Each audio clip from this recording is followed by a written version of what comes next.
अपने मंत्रियों से कह करके रखा है कि ब्रजमंडल में यदि कोई ऐसी घटना घटे जो तुम्हें आश्चर्यचकित कर दे तो सीधे आकर के मुझे बताना।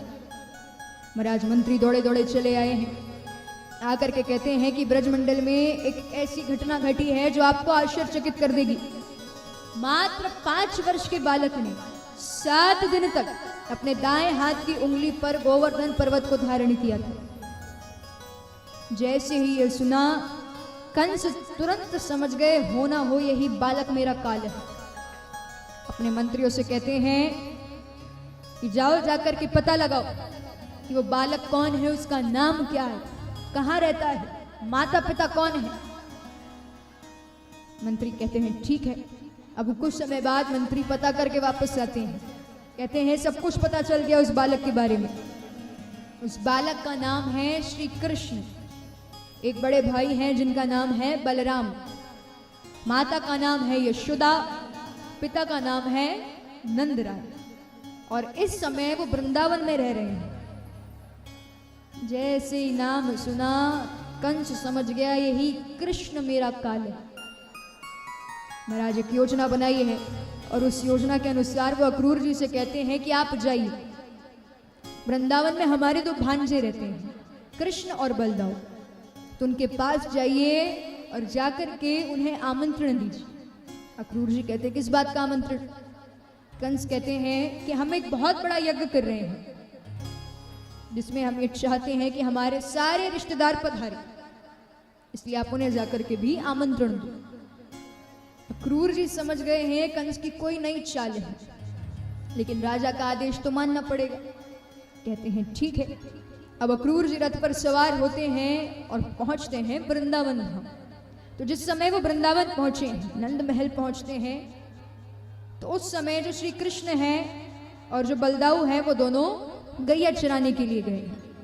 शांति से बैठे हैं। फिर से निवेदन,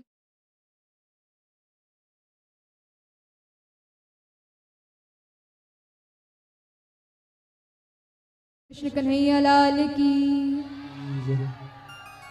तो मरा। अब जब अक्रूर जी पहुंचे हैं तो उस समय जो श्री कृष्ण हैं और जो बलदाऊ हैं वो दोनों गैया चराने के लिए गए। नंद बाबा कहते हैं बताइए कैसे आना हुआ। अक्रूर जी कहते हैं कि पहले आप कन्हैया और बलदाऊ को आ जाने दो, फिर बताऊंगा। अब श्री कृष्ण और बलदाऊ के आने का इंतजार है। तो कुछ समय बाद श्री कृष्ण और बलदाऊ वापस आते हैं। श्री कृष्ण देखते हैं कि महल के बाहर एक रथ खड़ा हुआ है, सोने का रथ खड़ा है, और वो ये जानते हैं कि ये रथ किसका है। अब भगवान से क्या छुपा। एक तरफ भगवान प्रसन्न हो रहे हैं, भगवान सोच रहे कि चलो जिस कारण से मैंने अवतार लिया है अब उसमें एक बहुत बड़ी लीला रचने का समय आ चुका है। वहीं दूसरी तरफ भगवान दुखी है कि अब उन्हें नंद बाबा को, यशोदा मैया को, ब्रजवासियों को, राधा रानी को छोड़ करके जाना पड़ेगा। महाराज भगवान सोचते हैं ठीक है अब क्या करें, उचित समय पर जाना तो पड़ेगा। तो जैसे तैसे अपने मन को समझाया है और अंदर जाते हैं। अक्रूर जी देख करके प्रणाम करते हैं। नंद बाबा कहते हैं कि अब बताइए कि आप यहाँ क्यों आए हैं। अक्रूर जी कहते हैं कि कंस ने एक बहुत बड़ा यज्ञ रखा है जिसमें वो चाहते हैं कि उस यज्ञ में श्री कृष्ण और बलदाऊ भी पधारे। अब जैसे ही ये बात यशोदा मैया ने सुनी, अंदर से दौड़ी दौड़ी चली आई। यशोदा मैया आकर के कहती हैं कि हमारे पुत्र क्यों जाएंगे? अरे कंस इतने बड़े, हमारे पुत्र इतने छोटे, इनका वहां पर क्या काम? नंद बाबा कहते हैं जा रहे हैं तो जाने दीजिए, क्या दिक्कत है? अरे इसी बहाने वो जाकर के घूम लेंगे। देखिए रोज के रोज मैं आप लोगों को एक ही बात नहीं समझाऊंगी।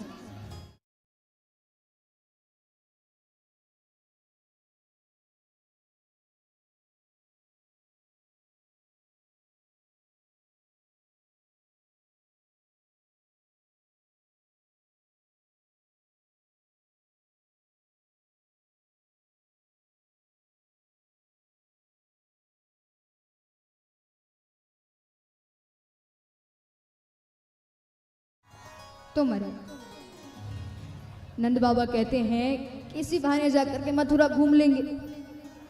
हम भी यदि किसी बाहर गांव जाते हैं, बड़े शहर जाते हैं, यदि वहाँ पर कोई काम है तो हम सोचते हैं कि इसी बहाने शहर भी घूम लेंगे, काम का काम हो जाएगा, एक पंथ दो काज। तो ऐसे ही नंद बाबा कह रहे हैं यज्ञ में भी सम्मिलित हो लेंगे और मथुरा भी घूम लेंगे। अब यशोदा मैया कुछ नहीं बोल पा रही क्योंकि पतिव्रता स्त्री हैं, धर्म का पालन करना पड़ेगा, पति के विरुद्ध नहीं जा सकती। लेकिन वो ये नहीं चाहती कि श्री कृष्ण यहाँ से जाएं। अब नंद बाबा ने कहा है तो बात सुननी पड़ी। यशोदा मैया कहती हैं कन्हैया जाना है तो जा, रोक तो नहीं सकती, लेकिन जल्दी वापस आना, क्योंकि तू भी ये जानता है कि तेरे बिना मैं नहीं रह पाती। अरे दिन भर मेरे आगे पीछे घूमे, सुबह से शाम कैसे हो जाए पता नहीं चले, तो इसलिए जा रहा है लेकिन जल्दी आना। भगवान कहते मैया चिंता मत कर, यूं गया और यूं वापस आया। भगवान जैसे तैसे थोड़ा समझा रहे हैं मैया, क्योंकि बहुत ज्यादा दुखी है, तैयारियां हो चुकी हैं।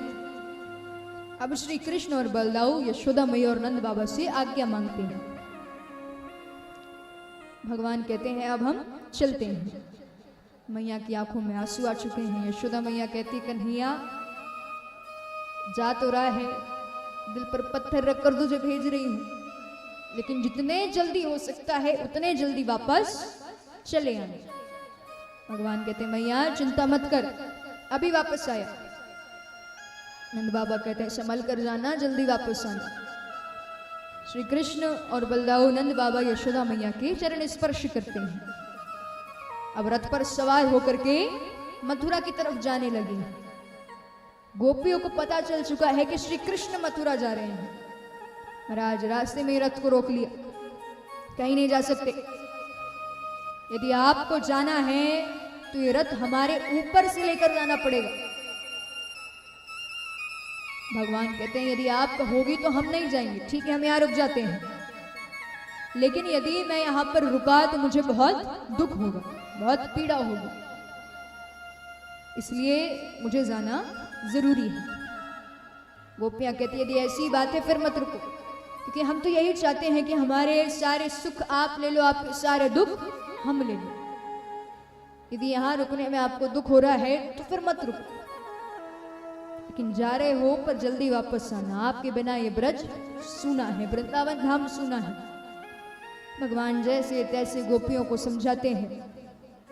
फिर थोड़ा आगे बढ़े तो भेंट होती है उनके प्राण प्रिय राधा रानी से, जो कि बेसुध बेहाल अवस्था में महाराज सिर्फ रो रही हैं। भगवान ने रथ रुकवाया, नीचे उतरते हैं, राधा रानी के पास गए हैं, कहते हैं कि राधे क्या बात है, आप क्यों दुखी हो?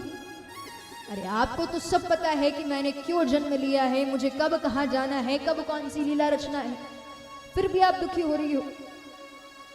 राधा रानी कहती हैं कन्हैया सब जानती हूँ, कब तुम कहाँ जाओगे, क्या करोगे, मैं सिर्फ दुखी हो रही हूँ, रो रही हूँ, मैं तुम्हें रोक नहीं रही हूँ, क्योंकि तुम वहां जाओगे तुम्हारे पास करने के लिए बहुत सारे काम है वहां, लेकिन हमारे पास कोई काम नहीं है।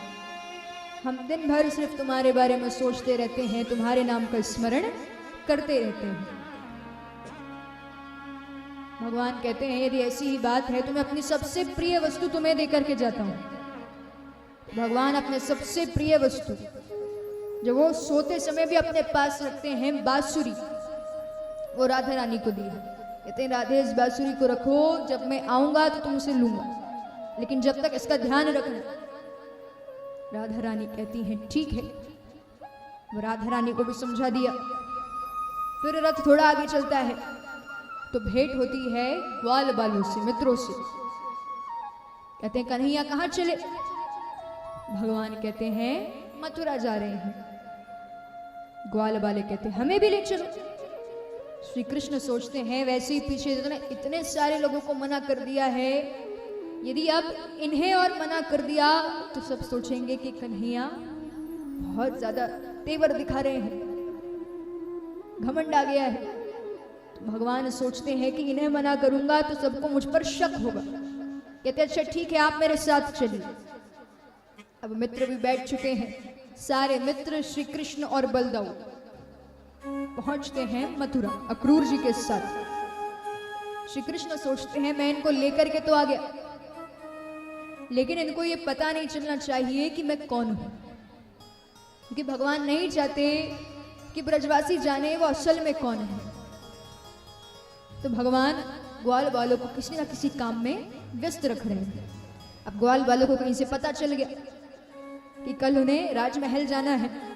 ग्वाल वाले कहते कन्हैया ये क्या, अरे पहले बताया होगा तो हम अच्छे खासे वस्त्र लेकर के आते, सब कुछ सामान लेकर के आते, हम तो साधारण चले आए, अरे इन वस्त्रों पर कैसे राजमहल जाएंगे।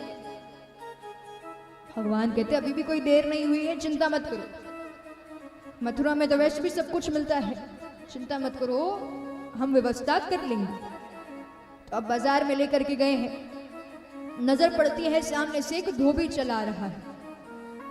तो भगवान उस धोबी को रोकते हैं, कहते हैं कि आपके पास जो ये वस्त्र हैं आप ये हमें दे दो, बदले में आप धन ले लो। अब वो धोबी को बड़ा घमंड है। वो धोबी कहता है कि तुम मुझे जानते नहीं हो, अरे मैं कोई ऐसा वैसा धोबी नहीं हूं, मैं कंस के राज दरबार का धोबी हूं। श्री कृष्ण उस धोबी को बड़े ध्यान से देख रहे हैं, पर याद आता है और कहते हैं हाँ तुम वही हो जिसके कारण राम अवतार में सीता का मुझसे वियोग हुआ था, तब मैं तुम्हारा कुछ नहीं कर सका क्योंकि मैं मर्यादाओं में बंधा हुआ था। लेकिन इस बार ऐसा कुछ नहीं है, इस बार मर्यादाओं का बंधन नहीं है, तब तुम्हारा वध नहीं कर सका तो आज करूंगा। तब भगवान उस धोबी का वध कर देते हैं। अब जैसे धोबी का वध हुआ तो वो जो वस्त्र थे वो वस्त्र धारण कर लिए हैं। वो जो वस्त्र हैं वो कंस के राज दरबार के हैं। सभी को वो वस्त्र बड़े ढीले हो रहे। सारे ग्वाल वाले कहते कन्हैया इनमें तो हम दो दो बन जाए। भगवान कहते चिंता मत करो, इन्हें भी ठीक करवा लेंगे। अब दर्जी के पास गए, वस्त्र ठीक करा लिए। कहते हैं लो अच्छे वस्त्र पहन लिए, कुछ और बचा है क्या? ग्वाल वाले कहते हैं कि कन्हैया मालाएं और पहनवा दो। भगवान कहते ठीक है। अब महाराज माली के पास गए, मालाएं पहनवा दी। कहते हैं कुछ और बचा हो तो वो भी बता दो। ग्वाल वाले कहते हैं कन्हैया बस एक चीज और बची है। ठाकुर जी कहते हैं क्या? ग्वाल वाले कहते हैं कि चंदन और लगवा दो, फिर कुछ नहीं। श्री कृष्ण कहते हैं ठीक है भाई, इतना करवाया तो वो भी करवा देते। उतने में ही नजर पड़ती है कि सामने से एक स्त्री चली आ रही है जो कि 3 जगह से टेढ़ी है, हाथ में चंदन का पात्र है, धीरे धीरे चलती आ रही है। भगवान को रोकते हैं, कहते हैं ये जो आपके पास चंदन है क्या आप हमारे मस्तक पर लगाएंगी? तो ये सुनकर के वो स्त्री कहती है कि मैं 3 जगह से टेढ़ी हूं, इसलिए मेरा नाम कुब्जा है। मैं कंस की एक छोटी मोटी दासी हूं, रोज उनके लिए चंदन लेकर के जाती हूं और उनके मस्तक पर लगाती हूं। लेकिन आज ये चंदन आपके मस्तक पर लगाने का सौभाग्य मिल रहा है, इससे अच्छी बात कौन सी? कुब्जा बड़े प्रेम के साथ निस्वार्थ भाव से श्री कृष्ण और बलदाऊ के मस्तक पर चंदन लगाती है। जैसे भगवान ने दृश्य देखा, कुब्जा की भक्ति देखी तो बड़े प्रसन्न हो गए हैं। तो देखिए महाराज भगवान कैसे कृपा करते हैं। कुब्जा के पैर के ऊपर अपना पैर रखते हैं और इस तरह से उस कुब्जा को ऊपर खींचते हैं कि जो कुब्जा 3 जगह से टेढ़ी थी वो सीधी खड़ी हो जाती है। तो बोलिए कृष्ण कन्हैया लाल की।